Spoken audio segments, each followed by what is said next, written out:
शुभं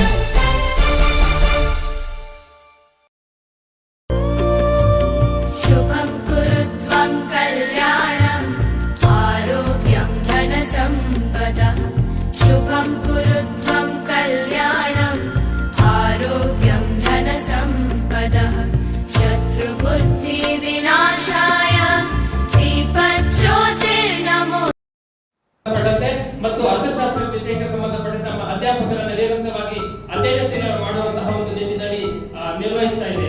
ಸೊ ಬದಲಾವಣೆ ಆದಂತಹ ಸಂದರ್ಭದಲ್ಲಿ ನಮ್ಮ ಕರ್ನಾಟಕದ ಮಟ್ಟಿಗೆ ರಾಜ್ಯ ಶಿಕ್ಷಣ ನೀತಿ 2024-25ಕ್ಕೆ ಸಂಬಂಧಪಟ್ಟಂತೆ ಕೂಡ ಸಾಕಷ್ಟು ಗೊಂದಲಗಳಿತ್ತು ಪ್ರೋಗ್ರಾಮ್ ಸ್ಟ್ರಕ್ಚರ್ ಇತ್ಯಾದಿಗಳಿಗೆ ಸಂಬಂಧಪಟ್ಟಂತೆ. ಸೊ ಈ ಜಾಗತಿಕ ಮಟ್ಟದಲ್ಲಿ ಅತ್ಯಂತ ಅಭಿವೃದ್ಧಿಶೀಲ ದೇಶಗಳಲ್ಲಿ ಅತ್ಯಂತ ವೇಗವಾಗಿ ಬೆಳೆಯುತ್ತಿರುವಂತಹ ದೇಶ ಆಗಿದೆ. ಇಡೀ ಪ್ರಪಂಚದಲ್ಲಿ ನಮ್ಮ ದೇಶ ಅತಿ ಹೆಚ್ಚು ಮಾನವ ಸಂಪನ್ಮೂಲವನ್ನು ಪೂರೈಕೆ ಮಾಡ್ತಾ ಇದೆ. 200ಕ್ಕೂ ಹೆಚ್ಚು ದೇಶಗಳಲ್ಲಿ ಭಾರತೀಯರಿದ್ದಾರೆ ಅಂದ್ರೆ ಅದು ಹೆಮ್ಮೆ. ಯಾಕಂದ್ರೆ ಈ ಹಿಂದೆ ಬೇರೆ ದೇಶಗಳೆಲ್ಲ ಕೂಡ ನಮ್ಮ ಭಾರತಕ್ಕೆ ಬರ್ತಾ ಇದ್ವು, ನಳಂದ ಬೇರೆ ಬೇರೆ ಯೂನಿವರ್ಸಿಟಿ ಆ ಕಾರಣಗಳಿಂದಾಗಿ. ಮತ್ತೆ ಆ ಮರುಸ್ಥಾಪನೆ ಆಗ್ತಾ ಇದೆ ಅನ್ನುವಂತ ಹಿನ್ನೆಲೆಯಲ್ಲಿ ನಮ್ಮ ಅಧ್ಯಾಪಕರುಗಳು ನಿರಂತರವಾಗಿ ಕ್ರಿಯಾಶೀಲರಾಗಬೇಕು ಅನ್ನುವಂತ ನಿಟ್ಟಿನಲ್ಲಿ, ಜೊತೆಗೆ ಯಾವುದೇ ದೇಶದ ಒಂದು ಮೆದುಳು ಅಂದ್ರೆ ಅಲ್ಲಿನ ಶಿಕ್ಷಣ ನೀತಿ ಹೇಗೆ ಇರಬೇಕು ಅನ್ನೋದಕ್ಕೆ ಸಂಬಂಧಪಟ್ಟಂತೆ ಮೆಕಾಲೆ ಕೊಟ್ಟಂತ ಶಿಕ್ಷಣ ನೀತಿ ಹೇಗಿತ್ತು, ಅನಂತರ ಕೊಠಾರಿ, ಅನಂತರ 1986ರ ಶಿಕ್ಷಣ ನೀತಿ, ಹೀಗೆ ಅನೇಕ ನೀತಿಗಳು ನಮ್ಮ ಭಾರತ ದೇಶದಲ್ಲಿ ಬರ್ತಾ ಇದೆ. ಮೊಟ್ಟ ಮೊದಲ ಬಾರಿಗೆ ಈಗಿರುವಂತಹ ಕೇಂದ್ರ ಸರ್ಕಾರ 2020ರಲ್ಲಿ ಏನು ಹೊಸ ರಾಷ್ಟ್ರೀಯ ಶಿಕ್ಷಣ ನೀತಿ ತಂದು ಅದು ಮೊದಲ ಬಾರಿಗೆ ನಮ್ಮ ಕರ್ನಾಟಕ ರಾಜ್ಯ ಜಾರಿ ಮಾಡಿದಂತ ಹೆಮ್ಮೆ ನಮಗೆಲ್ಲ ಕೂಡ ಇದೆ.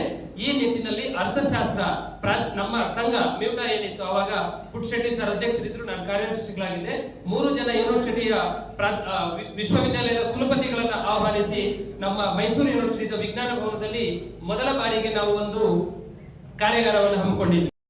ಇಂಥ ಒಂದು ದಿನದ ಕಾರ್ಯಾಗಾರವನ್ನ ಹಮ್ಮಿಕೊಂಡಿದ್ದಕ್ಕೆ ಈ ಸಂಸ್ಥೆಯ ಬೆನ್ನೆಲುಬಾದ ಡಾಕ್ಟರ್ ಪುಷ್ಪಮ್ಮ ಅವರಿಗೆ ಮೊದಲಿಗೆ ಅಭಿನಂದನೆ ಹೇಳ್ತೇನೆ. ಇತರ ಕಾರ್ಯಕ್ರಮಗಳು ಎಲ್ಲ ಕಾಲೇಜುಗಳಲ್ಲಿ ಮಾಡಿದ್ದೇ ಆಗಲಿ ನಮ್ಮ ಶಿಕ್ಷಣದಲ್ಲಿ ಕೆಲವಾರು ಬದಲಾವಣೆ ತರಬಹುದು. ಬದಲಾವಣೆ ಜಗದ ನಿಯಮ ಅಂತ ನಾವು ಒಪ್ಕೊಂಡಿದ್ದೀವಿ. ಬದಲಾವಣೆ ಎಲ್ಲಿಂದ ಆಗಬೇಕು ಅನ್ನೋದು ಮೊದಲನೇ ಕ್ವಶನ್. ಬದಲಾವಣೆ ನನ್ನಿಂದನೇ ಆಗಬೇಕು, ಇನ್ನೊಬ್ರು ಹೇಳೋದಲ್ಲ, ನನ್ನಿಂದ ಆಗಬೇಕು. ನಾನು ಆಕ್ಚುಲಿ ನಿನ್ನೆ ಬಜೆಟ್ ಪ್ರಿಪರೇಷನ್ ಹೋಗಿದ್ದೆ ಹೈಯರ್ ಎಜುಕೇಶನ್ಗೆ. ನೀವೆಲ್ಲ ಆಶ್ಚರ್ಯ ಪಡ್ತೀರ, ಹೈಯರ್ ಎಜುಕೇಶನ್ ಬಜೆಟ್ ಮಾಡುವಾಗ ಕೆಲವಾರು ಕೋಟಿಗಳಿರ್ತದೆ, ಸಾವಿರಾರು ಕೋಟಿಗಳು ಹೇಳ್ತಾರೆ. ಮನೆಯಿಂದ ಹೊರಗಡೆ ಬರುವಾಗ ಆಯವ್ಯಯದಲ್ಲಿ ಯಾವುದೂ ಇರೋದಿಲ್ಲ. ಅದೇ ನಿನ್ನೆ ಡಿಸ್ಕಷನ್ ಆಗ್ತಾ ಇದೆ.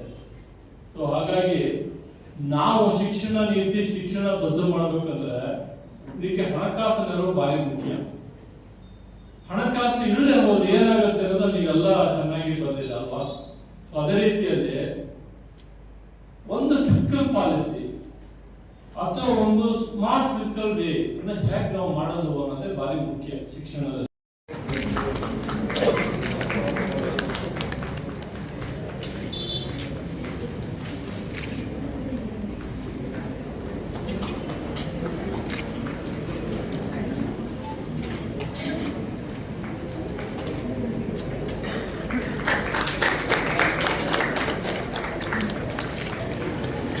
ಸನ್ಮಾನವನ್ನ ಸ್ವೀಕರಿಸಿ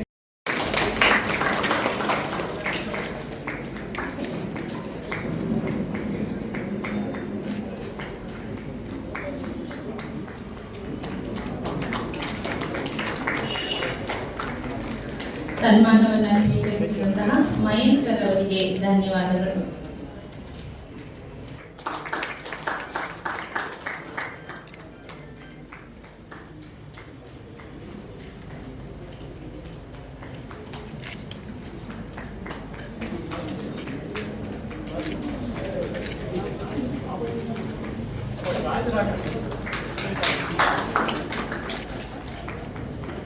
ಸನ್ಮಾನವನ್ನ ಸ್ವೀಕರಿಸಿದಂತಹ ಪುಟ್ಟಸ್ವಾಮಿ ಸರ್ ಅವರಿಗೆ ಧನ್ಯವಾದ.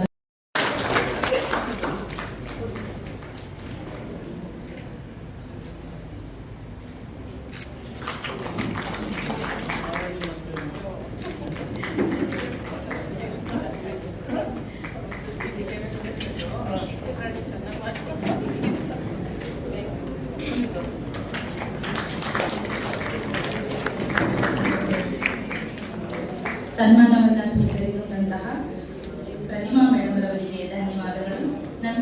ಸನ್ಮಾನ. ಡಾಕ್ಟರ್ ನವಿತಾ ತಿಮ್ಮಯ್ಯ